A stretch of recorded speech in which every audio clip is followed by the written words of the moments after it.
ஆதியாகமம் 45ஆம் அதிகாரம். அப்பொழுது யோசேப்பு தன் அருகே நின்ற எல்லாருக்கும் முன்பாக தன்னை அடக்கி கொண்டிருக்க கூடாமல், யாவரையும் என்னை விட்டு வெளியே போக பண்ணுங்கள் என்று கட்டளையிட்டான். யோசேப்பு தன் சகோதரருக்கு தன்னை வெளிப்படுத்துகையில் ஒருவரும் அவன் அருகில் நிற்கவில்லை. அவன் சத்தமிட்டு அழுதான். அதை எகிப்தியர் கேட்டார்கள், பார்வோனின் வீட்டாரும் கேட்டார்கள். யோசேப்பு தன் சகோதரரை பார்த்து, நான் யோசேப்பு, என் தகப்பனார் இன்னும் உயிரோடே இருக்கிறாரா என்றான். அவனுடைய சகோதரர் அவனுக்கு முன்பாக கலக்கமுற்றிருந்ததினாலே அவனுக்கு உத்தரம் சொல்லக்கூடாமல் இருந்தார்கள். அப்பொழுது யோசேப்பு தன் சகோதரரை நோக்கி, என் கிட்ட வாருங்கள் என்றான். அவர்கள் கிட்ட போனார்கள். அப்பொழுது அவன், நீங்கள் எகிப்துக்கு போகிறவர்களிடத்தில் விற்று போட்ட உங்கள் சகோதரனாகிய யோசேப்பு நான் தான். என்னை இவ்விடத்தில் வரும்படி விற்று போட்டதினால் நீங்கள் சஞ்சலப்பட வேண்டாம். அது உங்களுக்கு விசனமாயிருக்கவும் வேண்டாம். ஜீவரட்சணை செய்யும்படிக்கு தேவன் என்னை உங்களுக்கு முன்னே அனுப்பினார். தேசத்தில் இப்பொழுது 2 வருஷமாக பஞ்சம் உண்டாயிருக்கிறது.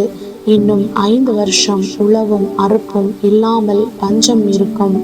பூமியிலே உங்கள் வம்சம் ஒழியாமல் இருக்க உங்களை ஆதரிக்கிறதற்காகவும் பெரிய ரட்சிப்பினால் உங்களை உயிரோடே காப்பதற்காகவும் தேவன் என்னை உங்களுக்கு முன்னமே அனுப்பினார்.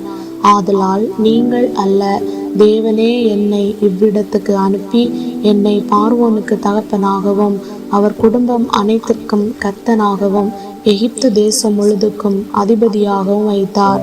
நீங்கள் சீக்கிரமாய் என் தகப்பனிடத்தில் போய், தேவன் என்னை எகிப்து தேசம் முழுதுக்கும் அதிபதியாக வைத்தார், என்னிடத்தில் வாரும், தாமதிக்க வேண்டாம். நீரும் உம்முடைய பிள்ளைகளும் அவர்களுடைய பிள்ளைகளும் உம்முடைய ஆடு மாடுகளோடும் உமக்கு உண்டாயிருக்கிற யாவற்றோடும் கோசேன் நாட்டில் வாசம் பண்ணி என் சமீபத்தில் இருக்கலாம். உமக்கும் உம்முடைய குடும்பத்தாருக்கும் உமக்கு இருக்கிற யாவற்றிற்கும் வறுமை வராதபடிக்கு அங்கே உம்மை பராமரிப்பேன். இன்னும் 5 வருஷம் பஞ்சம் இருக்கும் என்று உம்முடைய குமாரனாகிய யோசேப்பு சொல்ல சொன்னான் என்று சொல்லுங்கள். இதோ உங்களோட பேசுகிற வாய் என் வாய்தான் என்பதை உங்கள் கண்களும் என் தம்பியாகிய பென்யமீனின் கண்களும் காண்கிறதே. எகிப்திலே எனக்கு உண்டாயிருக்கிற சகல மகிமையையும் நீங்கள் கண்ட யாவையும் என் தகப்பனுக்கு அறிவித்து அவர் சீக்கிரமாய் இவ்விடத்துக்கு வரும்படி செய்யுங்கள் என்று சொல்லி தன் தம்பியாகிய பென்யமீனின் கழுத்தை கட்டிக்கொண்டு அழுதான். பென்யமீனும் அவன் கழுத்தை கட்டிக்கொண்டு அழுதான். பின்பு தன் சகோதரர் யாவரையும் முத்தம் செய்து அவர்களையும் கட்டிக்கொண்டு அழுதான். அதற்கு பின் அவன் சகோதரர் அவனோட சம்பாஷித்தார்கள். யோசேப்பின் சகோதரர் வந்தார்கள் என்கிற சமாசாரம் பார்வோன் அரண்மனையில் பிரசித்தமான போது பார்வோனும் அவனுடைய ஊழியக்காரரும் சந்தோஷம் அடைந்தார்கள்.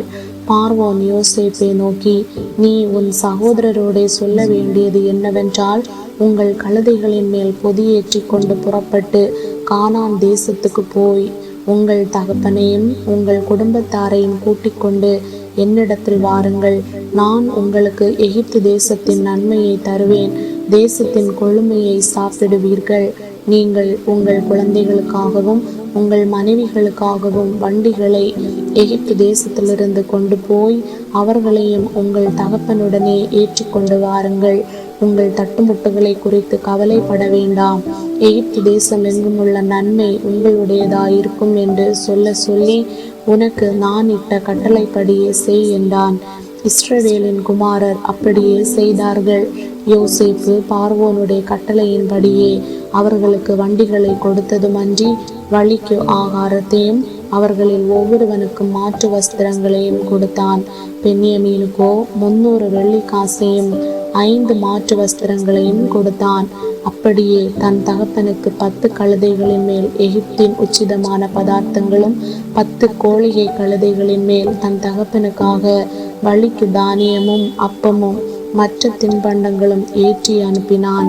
மேலும் நீங்கள் போகும் வழியிலே சண்டை பண்ணி கொள்ளாதிருங்கள் என்று அவன் தன் சகோதரருக்கு சொல்லி அனுப்பினான்.